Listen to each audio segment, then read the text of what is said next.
Estamos aqui para discutir mais um tema da campanha Marinho para governador de São Paulo. É o tema da juventude. Entendemos este tema como um tema transversal, importante, necessário, e para isso, quem a gente chamou? Os jovens. Estamos recebendo o Todd, que é estudante de psicopedagogia e artista plástico. E vocês estão vendo aqui atrás da gente uma obra do Todd. Aqui à minha direita, a Tá Lopes, que é estudante de análise de sistema na FMU e é secretária municipal da Juventude do PT São Paulo. E ali, na ponta direita, o Daniel Freitas, que é estudante de História da USP e membro do grupo Balaio. Então nós vamos conversar um pouquinho. Eu queria saber de vocês quais são as grandes questões da juventude em São Paulo hoje, que nós temos que nos preocupar. Quer começar, Daniel? Posso começar. Obrigado, Ana. Eu acho que não tem como falar de juventude sem falar de educação. A educação, principalmente para os jovens, principalmente da periferia, mas acho que é um debate que está em aberto aí no estado de São Paulo.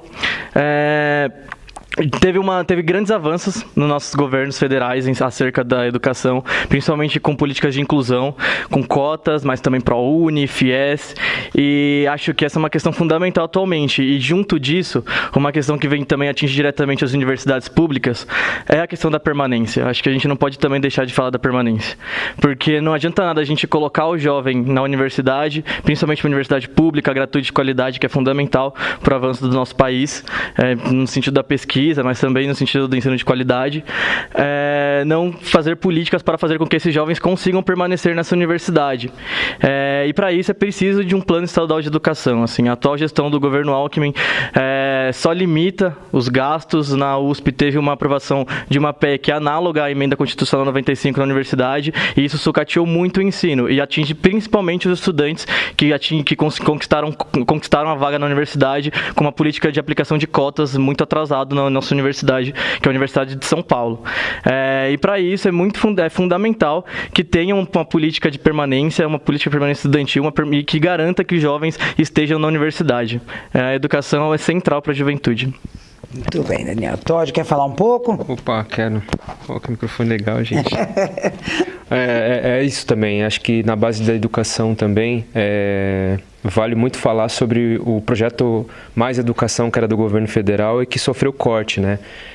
Como eu trabalho com arte e educação, eu vejo essa ausência e também essa evasão escolar que acontece no ensino médio para poder trabalhar. O jovem de periferia não é a mesma coisa dos jovens de outros bairros, assim, mais próximos do centro.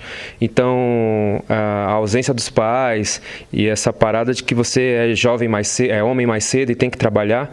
Então, a evasão escolar ainda na periferia ela é muita. E quando a gente coloca só o ensino técnico como o fim do ensino médio, a gente acaba esquecendo os outros jovens que querem fazer pensadores. A gente quer fazer pensadores, né?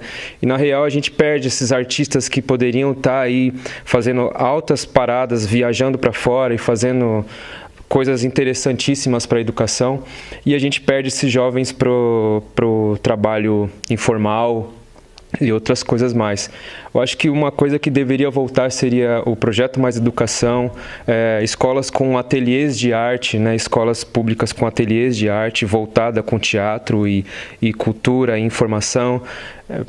E é isso, eu acho que o jovem de periferia precisa mais de uma visão centrada a ele, assim, com o sentido de uma bolsa, que ele possa estudar outras técnicas de cultura, sabe?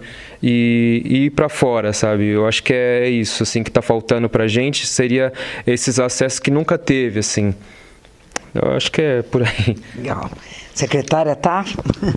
Então, eu queria continuar como jovem da periferia, moro no Capão Redondo, nasci no Elisa Maria, na Cachoeirinha. Então, tanto de norte a sul, o problema é quase o mesmo, né? As pessoas têm que trabalhar desde muito cedo, né? O Todd falou um pouco que homem se torna homem muito cedo e mulher se torna mulher desde os 13 anos na periferia de São Paulo, enfim, do Brasil. E diante da crise que a gente vem passando, enfim, desde o golpe de 2015 e tudo mais, a juventude caiu para a informalidade. Então, hoje a gente tem grandes jovens empreendedores na periferia, nas quebradas. E como que a gente consegue trazer para esses jovens cursos profissionalizantes, cursos técnicos de empreendedores, de economia solidária, economia criativa, como a gente consegue não deixar também as startups na mão de só uns, mas também como a gente pode trazer essas startups de fintechs para a periferia também. Como a gente fortalece os nossos jovens, ser pensadores, usar tecnologia também na periferia de São Paulo, é um pouco disso. E a violência na periferia? A juventude sofre com a violência? Essa é talvez uma das pautas mais importantes para mim, assim, porque são dois caminhos, né? O jovem também sofre a violência e o jovem também, infelizmente, pratica a violência. E muito disso por falta de emprego, por falta de oportunidade, por falta de educação. Então, o mesmo medo que eu tenho de cair na criminalidade, eu tenho medo dos meus amigos que já estão. Então, assim, o jovem da periferia que mora, ele vive no medo constante de se tornar e também de quem já é. Então, eu acho que isso é uma pauta extremamente importante para o governo. Eu acho que o Marinho vem pensando muito bem nisso, na questão dos jovens, enfim, é como a gente muda a questão da polícia hoje em dia na periferia de São Paulo. E aí eu acho que você também pode falar um pouco sobre o que está pensando para a polícia, né? Como que a gente consegue mudar esse estado genocida e fortalecer mesmo os jovens da periferia, ter oportunidade, ter educação, ter tecnologia e ter emprego também. Acho que você tem razão, a gente precisa enfrentar a discussão de que a juventude está dividida. É uma juventude central, branca, né? E é uma juventude da periferia. Ela é tratada pela escola, pela segurança, pelo trabalho, pelo emprego, ela é tratada de forma distinta. E isso é muito ruim. Acho que o nosso compromisso é tratar o jovem como o jovem, né? E reduzir essa diferença. Quais são as políticas que vocês acham que combatem essas questões que vocês estão apontando? Eu acho que a gente não tem que ter medo de enfrentar temas espinhosos quando a gente entra nesse debate, assim. Eu acho que, como você trouxe, há uma segregação até espacial nas universidades acerca tanto dos estudantes cotistas, dos estudantes que são brancos, de classe média, mas acho que muito entrando no debate de segurança, acho que muito também vem da política de drogas, assim. Acho que a gente não pode ter medo de enfrentar esse debate, porque a questão das drogas é uma questão de saúde pública e é uma questão de segurança pública também. E muito da distinção como a polícia atua no estado de São Paulo, mas acho que no Brasil como um todo também, vem da forma como a polícia atua nas periferias em relação à política de drogas. E acho que é justamente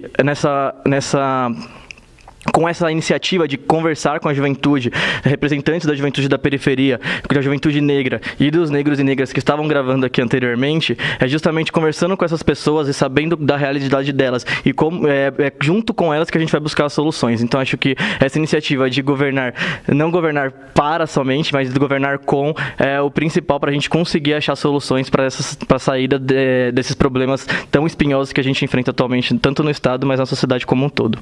Legal. Pode? Bem isso mesmo. O Juventude Viva, ele resgatou bastante pessoas. Nas ocupações dos secundaristas, eu fiz oficinas em várias escolas aqui em São Paulo, e aí teve um caso perto de casa que foi na Coab 2, onde um dos meninos ele foi levado para o tráfico dentro da ocupação, assim. Ele estava na ocupação, o pai dele pediu para ele sair, e a galera do tráfico foi lá e tirou ele de lá para ele poder trabalhar, sabe? Trabalhar para o tráfico. Eu, como professor de liberdade assistida, eu já vi muitos casos assim de jovens de 12 anos trabalhando para o tráfico e ganhando R$500 por semana, sabe? Então é um valor que, cara, você não vai conseguir num trabalho talvez com carteira assinada. Então o crime ele resgata as pessoas que estão nas ruas. E é muito difícil você fazer um trabalho assim, direcionado à educação sem ter um trabalho de base com a família, sabe? A gente precisa trabalhar essa questão da cultura, essa questão de protagonismo dentro da quebrada, sabe?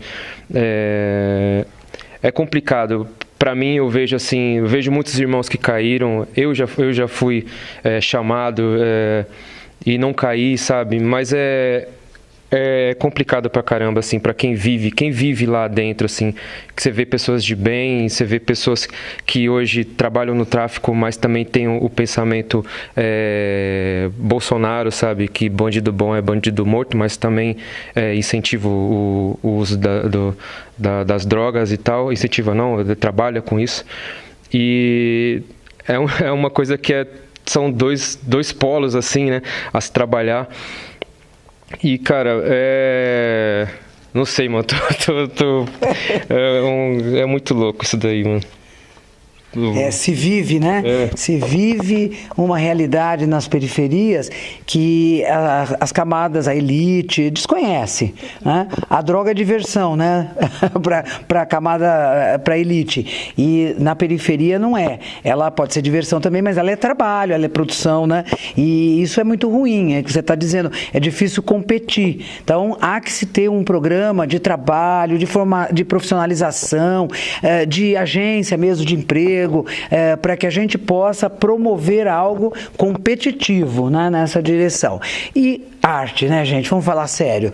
Cultura, arte, esporte, isto faz bem para qualquer um. E aí, tá? Eu acho que Capão Redondo é uma fábrica de artistas, assim.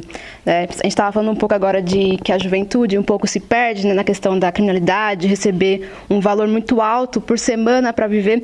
E aí eu já lembrei do Mano Brown, que ele diz, né? Vocês disse que era bom e a favela ouviu. Então, o menino tá trabalhando no tráfico para ter aquele tênis que disseram pra gente que era bom. Então, assim, talvez o governador tem que ter o olhar muito, muito sensível e saber de verdade a realidade da periferia. A realidade da juventude que mora, que sai 5 horas da manhã e volta 1 da manhã para trabalhar e estudar, que a gente não tem a opção de só trabalhar ou só estudar, a gente precisa dos dois. Então, o novo governador da cidade de São Paulo precisa ter esse olhar sensível. O que eu posso fazer para que essa juventude possa ter escolha? Posso dedicar ao trabalho ou se dedicar ao estudo? Enxergar o estudo como uma prioridade. Porque eu digo para você, hoje eu tenho 23 anos, eu fui entender que o estudo é prioridade agora. Porque para mim, a prioridade era ajudar em casa, era ter o pão na mesa, era ter uma carne no final de semana. Então, a juventude periférica tem uma realidade muito diferente dentro da própria cidade de São Paulo, é diferente de quem vive no centro expandido. A periferia de São Paulo, ela sofre. Então, um jovem com 25 anos, cansado de viver... Que Brasil é esse? Que São Paulo é esse que a gente vive, né? Conheço muitas mulheres jovens que estão cansadas de viver aos 25 anos. Né? E como a gente responde isso? Né? Um Brasil que a perspectiva de quase 75 anos, um jovem de 25 não quer mais viver. Né? Então, eu acho que o nosso desafio é muito grande, mas é muito possível, porque a gente já fez muito por esse país, por esse estado, e a gente pode fazer muito mais. Você tocou numa coisa importante e eu vou perguntar. Quais são os sofrimentos que a juventude tem? A gente sempre, assim como adulto, eu bem mais velha, já avó, acho que a juventude é um momento delicioso, não se sofre nesse momento da vida. Aí você vem e toca e diz, aos 25 anos não quer mais viver. Quais são os sofrimentos? Que outros sofrimentos vocês conhecem que a juventude experiencia? Pra gente o sofrimento, eu hoje estava conversando com um amigo meu de algumas crianças de 6 anos que pegam latinha às 7 da manhã para poder comprar o pão. E isso para mim eu fico tocado demais, assim. A gente tem um projeto social lá na Quebrada, que eu dava aula para as crianças lá de grafite e tal, mas a gente também fazia essas doações de alimentos, assim. E aí a gente vê a necessidade do Bolsa Família, assim, nesses lugares, assim. Vê a necessidade da merenda na escola, assim. E vê o quanto é podre, assim, as pessoas roubarem a merenda, assim. Roubarem o dinheiro da merenda. E é isso, cada vez mais os marginais, né, as pontas são as que sofrem, né. Eu não sei, eu não sei se toca quando a pessoa vê ou passa direto, vê uma criança pegando a latinha num horário que é para ele estar indo para a escola, ou no horário que era para ele estar tomando café, né? E aí eu sou um louco, eu choro pra caramba quando eu vejo essas coisas, aí eu vou pro muro, aí eu começo a colocar essas coisas no muro, né? Que o muro para mim é minha tela, é onde eu me expresso. E são esses sofrimentos, assim, que as quebradas sofrem, né? São essas crianças que não têm um acompanhamento psicológico, né? trabalhei em abrigo, eu vejo muita criança de abrigo que sofre preconceito dentro da escola. E por incrível que pareça, cada vez está aumentando mais os índices de violência com arma dentro da escola, né? É impressionante como deu um boom, assim, de uns dias para cá, assim. E você não via esses casos, assim. Eu fico só pensando numa coisa que seria talvez utópico, né? Muito fala sobre escola em tempo integral, mas quem é que vai dar a base para aquela família, né? Aquele moleque de 12, eu com 12, eu trabalhava na feira para poder levar as coisas para casa, né?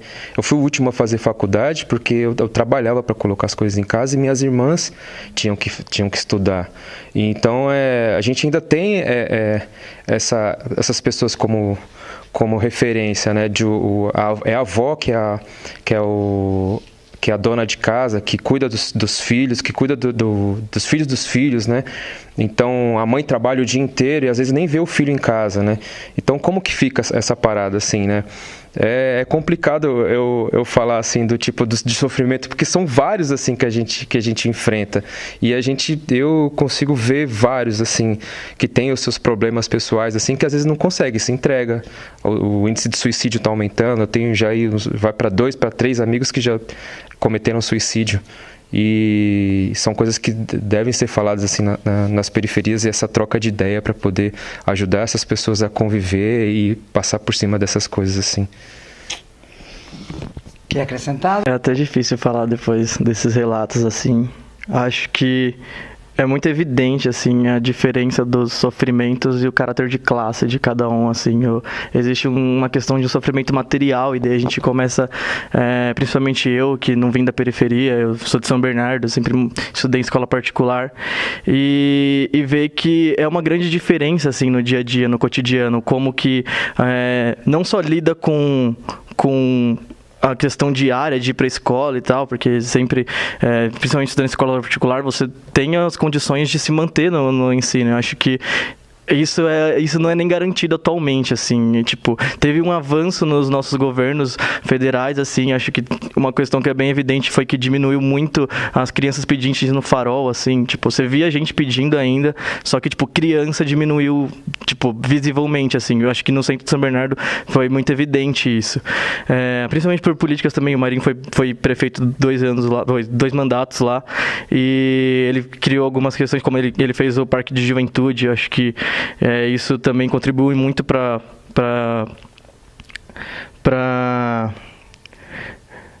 justamente, tipo, estimular que o jovem mantenha, tipo, tenha uma saída para isso, assim, tipo, porque junto do Parque de Juventude veio uma série de questões acerca, tipo, de dar aula de skate, de dar aula de patins, e, tipo, quem dava essas aulas era justamente gente da periferia. Então, acho que são questões que são trazidas, assim, tipo, ele citou dos casos de suicídio. Acho que eu também tive um amigo que eu perdi, assim, lá na USP. Ele fazia gestão com a gente tá atualmente no DCE, e ele tava passando por um processo bem difícil, assim, e ele não suportou a dor.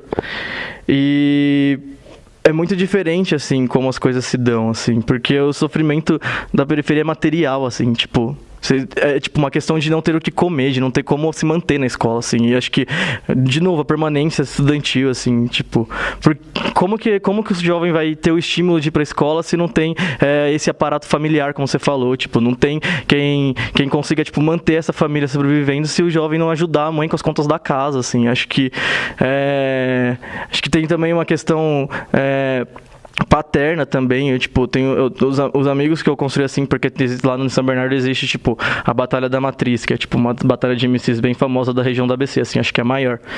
E dos amigos que eu construí lá, tem muito uma questão de, tipo, da falta do pai mesmo, assim, tipo, é justamente sustentado pela mãe, e ver no rap uma saída, no hip hop uma saída para esse espaço, assim, pra esse sofrimento e pra tipo, essa realidade que tá posta, assim. E acho que toda vez que a gente for trazer essas questões não pode estar descolado dessa questão de classe, tem que trazer justamente...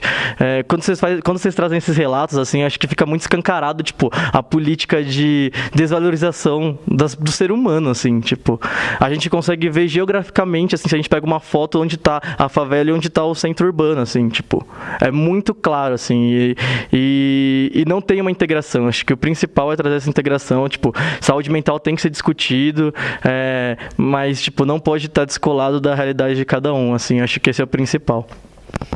Quer completar, tá? Nossa, muito difícil. Não, assim, só pensando um pouco, né, que um pouco do sofrimento da periferia é de não ter a opção, né?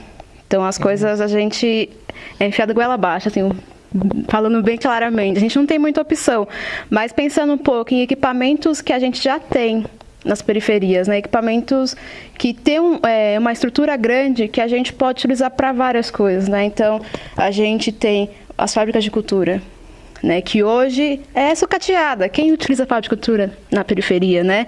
Então, o que a gente consegue fazer com equipamento muito caro, muito estruturado e que a gente consegue tratar, a gente consegue fazer seminários de saúde mental, a gente consegue violão, a gente consegue piano, a gente consegue já tem a estrutura. E por que a gente não está utilizando? Porque não chega a nós que aquele equipamento também é nosso. Então, assim, a gente tem muitos problemas, mas um dos maiores para mim também na periferia é de não conseguir identificar que aquele equipamento que já existe pertence a mim também, né? Então, eu acho que a gente tem muitos equipamentos já prontos que a gente não identifica que é nosso e também porque ninguém disse que a gente pode usar. Perfeito. É isso aí. Por isso é que a gente quer governar mas a gente quer governar com, porque são eles que sabem o que é necessário, são eles que sabem o que é preciso. Vamos lá, gente. Vamos lutar pela juventude com Marinho e Haddad. Lembrando que nós votamos em 2 senadores, Suplicy e Tato, e em um deputado ou deputada federal e um deputado ou deputada estadual. Vamos lá, o time do Lula é número 13.